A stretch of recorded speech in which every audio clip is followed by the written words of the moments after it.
ازيك يا عزيزي المتابع؟ ممكن تنسى اي حاجة زعلتك النهاردة واسمح لي اروق عليك بالملخص الجامد ده.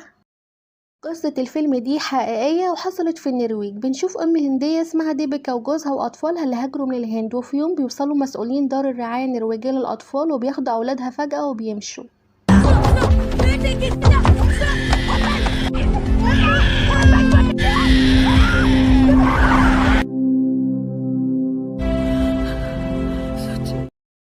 بنرجع بالأحداث قبل 24 ساعة. ديبيكا بتكون قاعدة مع أطفالها وبتشوف طلباتهم، وفي الوقت ده بتوصل ماتيلدا وسيا وكانت بتضيفهم وبتعاملهم كأصحاب بيت، لكن هما كانوا بيراقبوا تصرفاتها وبيكتبوها في ملاحظات، وكانوا ملاحظين إنها بتهتم بالبيت جدا وجوزها مش بيساعدها، وكمان بتأكل الأولاد بإيديها وجوزها ما كانش بيقدرها وبينتقدها دايما. ولما بيخرج ويروح على شغله بتروح وراه وبتسأله عن المسؤولين اللي بقالهم 4 شهور بيزوروهم، فقال لها ده عادي واصبري لحد ما ناخد الجنسية. وبعدها خرجوا ماتيلدا وسويا وقالوا لها انهم هيجوا تاني للمراجعة الأخيرة، وديبيكا طلبت منهم يأجلوا الزيارة بسبب تعب بنتها، فرفضوا. قالوا لها ان دي هتكون آخر مرة، ووافقت ديبيكا وراحت توصل ابنها المدرسة، ونسيت مجسم لشجرة كانوا طالبينها من ابنها علشان يتعلم أجزاء الشجرة. والمديرة قعدت تعاتبها واتهمتها بالإهمال، وديبيكا قعدت تتأسف لها وقالت لها إن ده غلط ومش هيتكرر تاني. وهي مروحة اتصلت بجوزها وقالت له إن مسؤولين الرعاية هيزوروهم بكرة، ودي هتبقى آخر مرة وعاوزاه ياخد أجازة ويقعد معاها. وتاني يوم بيوصل المسؤولين ومعاهم الضابط الأعلى، وكانوا ملاحظين إن جوزها مش بيساعدها، ولما سألوه ليه مش بتساعدها في شغل البيت قال لهم إنه مسؤول عن الشغل وهي مسؤولة عن البيت. وقالوا له يا ترى هي موافقة على كده، فبص لمراته وقال لها انت اشتكت لهم؟ انت مش عارفة دول مين؟ قالت له انها ما قالتش اي حاجة ليهم، وبعدها ارتبك جوزها واعتذر وراح يعمل مكالمة تليفون. وماتيلدا طلبت منها انها تروح تنادي عليه وهي هتاخد بالها من البنت، واول ما طلعت له قعد يزعق لها لانه افتكر انها اشتكت لهم، وكانت واقفة جنب الشباك وشافتهم بياخدوا سوتشي بنتها وبيهربوا، ونزلت تجري وراهم وراحت وراهم بالعربية وشافتهم راحوا مدرسة ابنهم شوب علشان ياخدوه، ومنعوها كمان انها تدخل علشانه. وديبيكا لما شافتهم خدوا اولادها ما قدرتش تستحمل الصدمة واغمى عليها، ولما فاقت قالوا لها ان اولادهم هيفضلوا تحت رعاية الحكومة لان دار الرعاية اكتشفوا بعد زيارتهم انهم مش مؤهلين لتربية الاطفال، ولازم يستنوا جلسة الاستماع وساعتها ممكن يرجعوهم، والحكومة بتبعت لهم محامي هندي. وديبيكا كانت مصدومة من اللي بيحصل وهربت من المستشفى وراحت لمقر الرعاية. فضلت تترجى في الأمن علشان يدخلوها لكنهم موافقوش لأنهم اتنقلوا لمكان تاني يقيموا فيه، وقعدت في الشارع تبكي، وجوزها وصل بالعربية وخدها وبيقول لها انها لازم تصبر ولازم يحترموا القانون، وهو متعصب عليها اتهمها بالتقصير في البيت وانه ده هيأثر على شغله ومش هيعرف ياخد الجنسية. والأول مرة بتتعصب عليه وبتزعق له، وقالت له انها مش عاوزة تسمع اي كلمة منه، ومعرفتش تنام طول الليل. وتاني يوم حضرت له الفطار وسألته هتعمل ايه، واقترحت عليه يروحوا لاستشاري علاقات زوجية علشان يحل مشاكلهم، ودار الرعاية توافق يرجعوا لهم أولادهم، لكن هو قال لها انه ملوش اي ذنب في اللي حصل. واتصلت بأهلها وحكت لهم اللي حصل، وبعد ما قفلت انهارت وقعدت تصرخ وافتكرت أول ما اتجوزوا كانت ازاي سعيدة وفرحتهم كملت لما خلفوا شوب، وجوزها كان حنين عليها، كان بيقضي أغلب الوقت معاهم، لكن بعد فترة اتغير معاهم. وبعدها راحوا للمحامي وقال لهم إن الأم كان عليها ملاحظات، أولهم إنها بتحط كحل للأطفال وبتأكلهم بإيديهم وبيناموا معاها في نفس الغرفة، واتهموا جوزها إنه مش بيساعدها في شغل البيت. المحامي نصحهم انهم اول ما ياخدوا الاولاد يرجعوا على الهند بسرعة لانهم مش هيسيبوهم في حالهم. وبعد يومين بتروح لزيارة اولادها، واول ما شافتهم قعدت تعيط، ومترجمين حذروها انها ما تعيطش قدام الاولاد لان ده هيأثر على سلوكهم. قالت لهم ان العياط ده هو اللي بيعبر عن الحالة النفسية اللي هما فيها، وراحوا خدوا منها الاولاد بالغصب. وفي الجلسة المحامي قال لهم ان الاكل بالايد دي ثقافات بلدهم، وطلب رجوع الاطفال لاهلهم، واتحكم فعلا برجوعهم خلال 24 ساعة. وفي وقت الاستلام ماتيلدا رفضت تسلمهم الأولاد بسبب واحدة في المدرسة شهدت بإن بيتها مش مناسب، وديبكا قعدت تدور على أولادها وهي بتصرخ، وماتيلدا صورت اللي حصل علشان تستغل ويثبتوا إنها غير متزنة عقليا. بعدها اتصلوا بالمحامي واعتذروا لهم لأنهم استبعدوه عن القضية واعتبروه إنه متعاطف معاهم وهيوكلوا محامي تاني يدافع عنهم. وتاني يوم قابلوا المحامي الجديد، لكن ديبيكا ما كانتش مطمنة ليه لأن سنه صغير. وفي الجلسة المحامي دافع عنها واتكلم عن اختلاف ثقافتهم، لكن اتهموها إن حالتها العقلية غير مستقرة. وكمان شغلوا الشاشة وقالوا إن ابنها عنده توحد، وكمان كان في عنف بين الأب والأم، لكن القاضي حكم ضدهم، وديبكا قعدت تترجاه إن بنتها لسه عندها 5 شهور وبترضع. قالت له إنها هتعمل أي حاجة يطلبوها بس يسيبولها أولادها، لكن كل ده كان من غير فايدة، ورجعت بيتها وقعدت تفتكر أولادها وشريط ذكرياتهم بيمر قدام عينيها.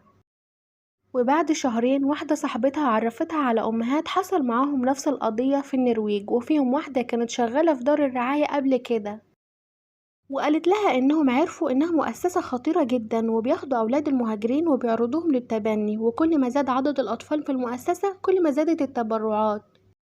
بعدها ديبيكا راحت جري لجوزها علشان تحكيله وعرفته اللي حصل، لكنه مصدقهاش وقال لها ما تعملش مشاكل علشان الجنسية، فطلبت منه يعين محامي خاص لكنه رفض بحجة إنه مش معاه فلوس. وسابته وراحت حضرت شنطتها وراحت للمبنى اللي فيه أولادها وخدتهم من غير ما حد يشوفها وحاولت تهرب بيهم، لكن على الحدود الشرطة بتوقفها وبتاخد الأطفال منها. وجوزها والمحامي فضلوا يترجوا في الضباط علشان ما يحبسوهاش، ولما رجعوا البيت جوزها ضربها وهي كمان ضربته وخدها حبسها جوه الأوضة، وكانت فعلا منهارة.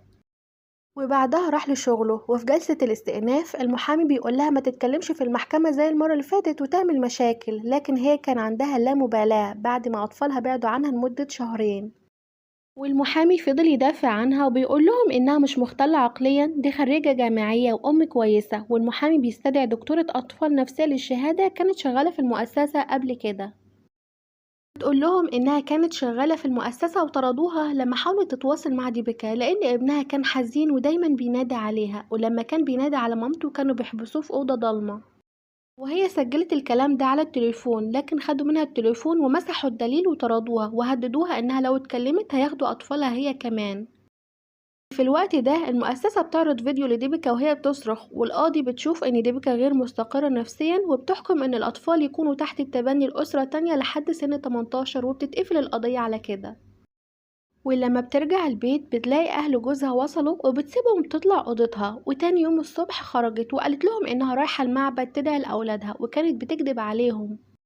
وفي الحقيقة هي كانت رايحة لمؤتمر الاتصالات اللي بين الهند والنرويج، وقعدت تحكي للوزيرة قصتها، والأمن حاولوا يطلعوها لكن رئيسة الوزراء بتخليها تكمل، وقالت لها إن النرويج خدوا أولادها منها ومحتاجة الحكومة الهندية تساعدها. وبعدها رجعت البيت وبيجي اتصال لجوزها وبيعرف إن بنتهم تعبانة، وبياخد ديبكا بسرعة وبيروحوا للعيلة اللي اتبنوها، وبتاخد ديبكا بنتها ترضعها، والأم البديلة بتترجاها ما تاخدش الأولاد منها. في الوقت ده رئيسة الوزراء بتتحرك وبتلغي اتفاقية الاتصالات اللي بين الهند والنرويج لحد ما يرجعوا الأطفال لوالدتهم، وكل اللي يعرفوا ديبكا بيفرحوا لها جدا من الخبر. لكن المسؤولين عن المؤسسة بيحسوا بالخوف فبيقابلوا أخو جوزها وبيطلبوا منه ينقل الحضانة لاسمه ويدوله 5 مليون، وديبكا قالت لهم ينقلوا الحضانة لأبوها وأمها، لكن قالوا لها مش هينفع لأن سنهم كبير. واقترح عليها أخو جوزها يكون هو الوصي، لكن ديبيكا رفضت وقعد يقنعها المساعد إن ده هيكون على الورق بس علشان توافق، ووافقت، والحكومة قررت عودتهم لأمهم في الهند. ولما راحت لبيت أهل جوزها علشان تاخد الأولاد اتصدمت لما ملقتهمش، وطلع عمهم قال لها إنها مضت اتفاقية بتقول إنها ما تشوفش أولادها إلا بموافقة الحكومة النرويجية، والحكومة موافقتش وحاولت تتصل بجوزها لكنه ما كانش بيرد عليها وطردوها من البيت. بعدها اتصلت بالمترجم قال لها ان جوزها كان عارف وكذب عليها وهو مش مسؤول، ورجعت ديبيكا رفعت قضية على اخو جوزها. المحامية بتاعتها اترفعت وقدمت تقارير ان الاولاد مش في امان مع عمهم ولازم الوصاية ترجع للام. وفي الوقت ده ظهر المحامي النرويجي في المحكمة وكان جاي بصفته محامي النرويج، وقال لهم عن الاتفاقية وشايف ان العم غير مسؤول وغير امين عن الاولاد، والنرويج بتطالب برجوع الاطفال. القاضي أجل الحكم في القضية لليوم اللي بعده، وتاني يوم المحامي دانيال وجه اللوم على عم الأولاد وفي الحالة السيئة اللي وصلوا ليها، وعمهم خاف من المساءلة وتنازل عن حضانة الأولاد. والمحامي طلب إنهم ياخدوا بشهادة جوزها من خلال مكالمة، ولما كلمهم قال لهم إنه مش عاوز الأولاد وإن مراته مجنونة مش هتعرف تتحمل مسؤولية الأطفال. فالمحامية وقفت كلامه وقالت له لما هي مجنونة عشت معاها ازاي السنين دي كلها وعملت ذكريات بينكم. وفي الوقت ده بيقفل أني المكالمة. وفي الجلسة التالتة المحامية خدت شهادة دانيال وكان ضميره صحي شوية، وقال إن ديبيكا ما كانتش تعرف بالاتفاقية اللي حصلت ومفيش حد هيحب أولادها زيها. وفي الوقت ده بتقوم ديبيكا وبتكلم القاضي بتقوله أنا معرفش أنا أم كويسة ولا لأ، لكن أنا أم وهحارب الدنيا علشانهم. والقاضي بيطلب يشوف الأولاد في أوضة منفصلة قبل الحكم.